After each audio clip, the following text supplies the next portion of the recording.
Assalamualaikum warahmatullahi wabarakatuh.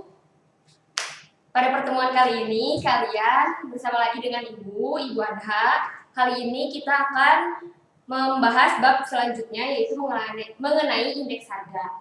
Nah, setelah pembelajaran indeks harga ini, Ibu harap kalian itu dapat mengerti apa itu indeks harga, tujuan dari indeks harga, macam-macam indeks harga, dan juga metode perhitungan indeks harganya.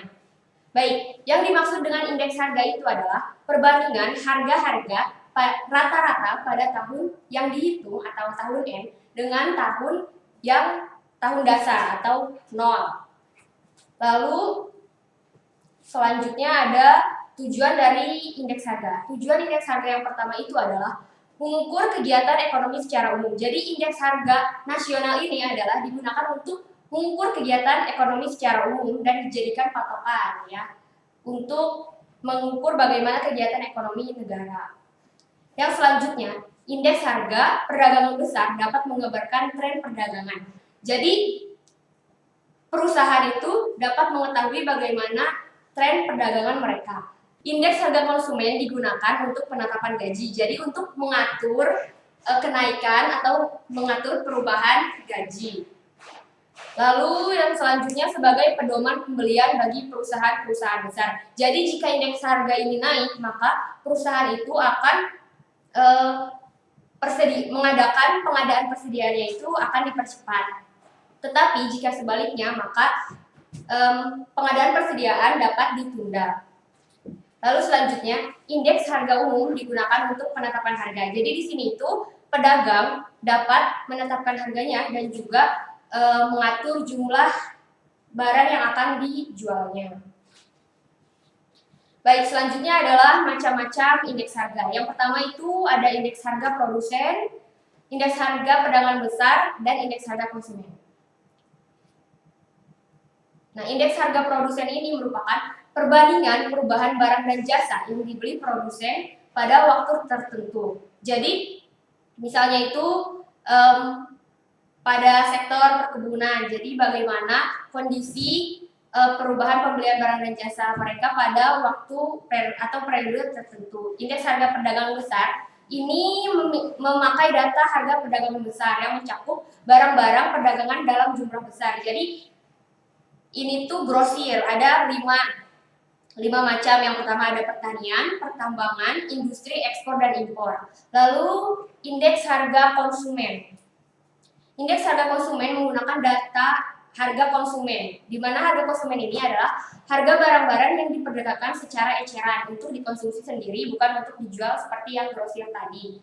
Nah, contohnya itu ada 4 macam. Yang pertama ada makanan, perumahan, sandang, dan aneka barang dan jasa. Lalu yang keempat ada indeks harga yang dibayar petani, yang kelima indeks harga yang diterima petani, dan yang keenam indeks harga implisit. Indeks harga yang dibayar petani itu adalah yang harus dibayar oleh petani baik untuk biaya hidup maupun biaya produksi. Jadi untuk hipotek maupun untuk upah. Lalu indeks harga yang diterima petani untuk mengukur rata-rata perubahan harga dalam suatu periode dari barang yang dihasilkan untuk mengetahui bagaimana kesejahteraan si petaninya itu. Lalu indeks harga implisit ini untuk membandingkan pertumbuhan ekonomi nominal dengan pertumbuhan ekonomi real. Nah, pertumbuhan ekonomi nominal ini adalah nilai output pada periode tertentu berdasarkan pada harga pasar atau harga yang berlaku pada saat itu. Sedangkan untuk ekonomi real ini output pada satu periode tertentu berdasarkan harga dasar atau harga konstan. Lalu kita masuk ke metode perhitungan dari indeks harga. Yang pertama, indeks harga agregatif tidak tertimbang. Nah, indeks harga agregatif tidak tertimbang ini menghitungnya cukup mudah ya, karena hanya menjumlahkan dari harga rata-rata pada tahun yang dihitung dengan harga rata-rata pada tahun dasar. Nah, di sini dapat kalian lihat ya, rumusnya ada di layar, di mana sigma PN per sigma PO atau P0 dikali 100, di mana PN ini adalah harga pada tahun yang dihitung, sedangkan PO adalah harga tahun dasar. Nah, di sini Ibu ada tabel jumlah harga rata-rata tahun 2015 sampai 2016. Nah, kalian dijumlahkan semuanya ya. Nah, untuk di harga tidak tertimbang ini, kita tidak harus memperhatikan satuannya ya, yang seperti kilogram, bungkus, liter. Nah, hanya kita menjumlahkan saja tahun 2015 dan 2016 ya di sini. Lalu didapat hasilnya seperti ini, di mana jumlahnya tadi dapat kalian lihat ya bahwa di 2016 indeks harganya menjadi 111,83. Namun kesimpulannya indeks harga untuk tahun 2016 naik 11,83%. Kenapa 11,83%? Karena indeks harga tahun nolnya adalah 100 dan yang untuk 2016-nya 111,83. Jadi jumlah dari indeks harga 2016 yaitu 111,83 dikurangi dengan indeks harga yang 2015 yaitu 100. Sehingga didapat hasil 11,83%. Jangan lupa satuan untuk indeks harga ini adalah persen. Lalu selanjutnya ada indeks harga agregatif tertimbang. Ini metode yang sering digunakan oleh BPS ya untuk menghitung indeks harga untuk mengetahui bagaimana tingkat inflasi. Nah, jadi untuk indeks harga agregatif tertimbang, yang pertama ada metode perhitungan indeks harga dengan Last Payres. Di sini perhitungan indeks harga ini dengan menggunakan faktor penimbangnya adalah tahun dasarnya ya, atau Q0. Nah, rumusnya adalah seperti dapat teman-teman lihat, sigma PN dikali QO per sigma PO dikali QO. Jadi yang menjadi penimbang adalah si QO-nya, di mana PN adalah harga tahun tertentu, PO harga tahun dasar, dan QO kuantitas tahun dasar. Nah, di sini Ibu punya tabel dari harga barang-barang yaitu buah ya di pasar seperti berikut.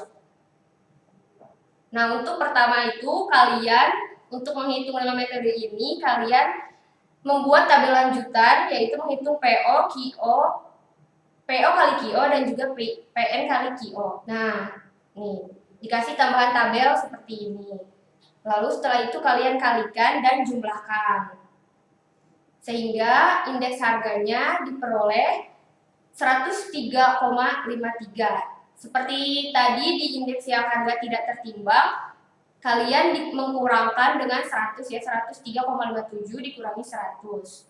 Sehingga diperoleh kesimpulan bahwa perbandingan indeks harga pada tahun 2018 dibanding 2017 mengalami kenaikan sebesar 3,57%.